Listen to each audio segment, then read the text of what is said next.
Shalom Bapak Ibu yang terkasih, kita bersyukur kepada Tuhan oleh anugerahnya kita kembali diberi hari yang baru. Dan sebelum kita mulai hari ini, mari kita terlebih dahulu datang kepada Tuhan. Bapa, terima kasih untuk anugerah-Mu, kasih setiamu yang terus-menerus tak berkesudahan dalam hidup kami. Terima kasih buat hari baru, kami ingin memulainya bersama Tuhan, kami ingin membaca merenungkan firman-Mu. Kiranya Engkau berkenan menyapa kami pagi hari ini Bapa. Demi nama Yesus kami berdoa. Amin. Pagi hari ini saya akan mengajak kita untuk membaca dalam Ulangan pasal 16 ayat 18 hingga 20 dan Ulangan pasal 17 ayat 8 hingga ayat yang ke-13. Saya mengajak kita membaca pasal 17 ayat yang ke-12 dan ayat yang ke-13. Demikian firman Tuhan. Orang yang berlaku terlalu berani dengan tidak mendengarkan perkataan imam yang berdiri di sana sebagai pelayan Tuhan Allahmu, ataupun perkataan hakim, maka orang itu harus mati. Demikianlah harus kau hapuskan yang jahat itu dari antara orang Israel. Maka seluruh bangsa itu akan mendengar dan menjadi takut dan tidak lagi berlaku terlalu berani. Demikian jauh pembacaan firman Tuhan. Saudara terkasih, Tuhan juga memberikan peraturan kepada bangsa Israel. Sebagaimana umat pilihan, mereka harus senantiasa hidup selaras dengan panggilannya sebagai umat pilihan. Bangsa Israel sebagai manusia yang berdosa, mereka pun bisa hidup seperti bangsa-bangsa sekitar. Mereka juga bisa melanggar perintah Tuhan, mereka bisa berdosa, mereka bisa melakukan kejahatan. Dan karena itu, Tuhan memberi mandat kepada para imam untuk mengadili bangsa atau umat yang berdosa, yang berbuat salah itu. Imam yang akan memberi keputusan kepada mereka, yang memberikan keadilan kepada orang yang bersalah tersebut. Namun di sini dikatakan jikalau orang yang berlaku terlalu berani dan tidak mendengarkan perkataan imam atau putusan imam tersebut, maka Allah berkata orang tersebut harus mati. Saudara, di sini menggambarkan dan menyatakan kepada kita betapa kudusnya Tuhan itu. Bahwa Tuhan tidak pernah kompromi dengan dosa. Di dalam kekudusan dan kesuciannya Allah sangat mengasihi Israel.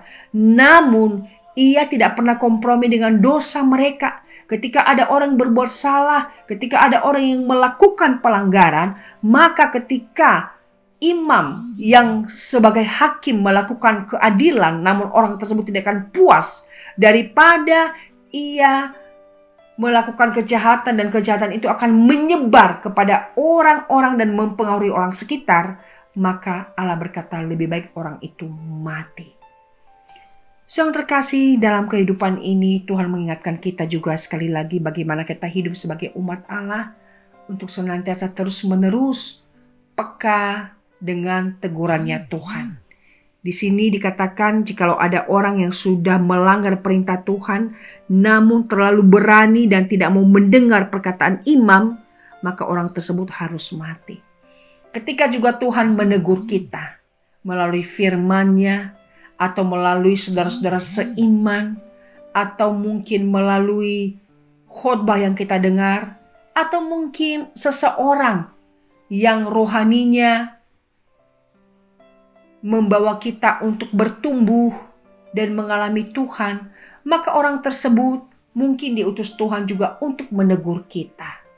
Maka dalam hal ini Tuhan mengingatkan kita.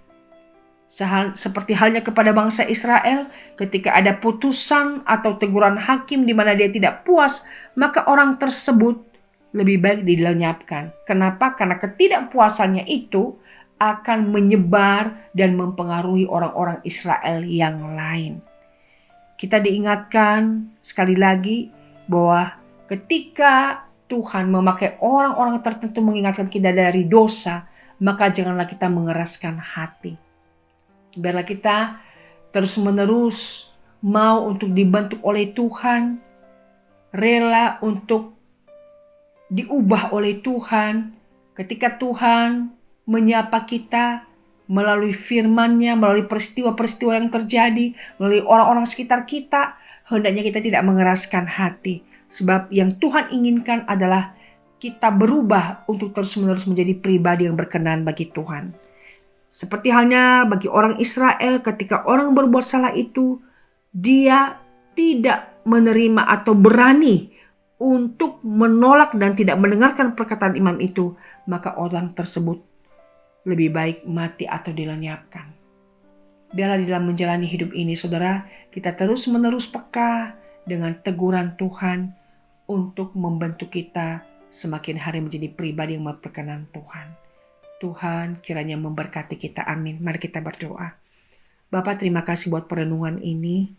Sekali lagi Engkau mengingatkan kami ketika Engkau menegur kami lewat firman-Mu atau lewat para hamba-hamba-Mu atau mungkin saudara seiman kami yang membimbing kami untuk terus bertumbuh di dalam Tuhan. Ajar kami untuk berlapang dada dan berjiwa besar. Berikan kami hati yang lembut untuk terus mau ditegur oleh Tuhan. Sehingga sungguh dalam menjalani hidup ini, hari ke hari hidup kami diubahkan dan kami boleh menjadi pribadi yang seperti Tuhan mau. Di dalam kedagingan kami, tolong kami Tuhan untuk bisa mati bagi diri kami. Sehingga dengan demikian kami baru bisa hidup bagi Tuhan. Tolong kami yang lemah ini, mampukan kami, Roh Kudus-Mu memampukan kami Bapa. Berkat kami sepanjang hari ini dengan segala kegiatan aktivitas kami. Kami mohon buat berhasil agar semua itu menjadi kemuliaan bagi nama Tuhan. Demi nama Yesus kami berserah, bersyukur dan berdoa. Amin. Tuhan memberkati saudara.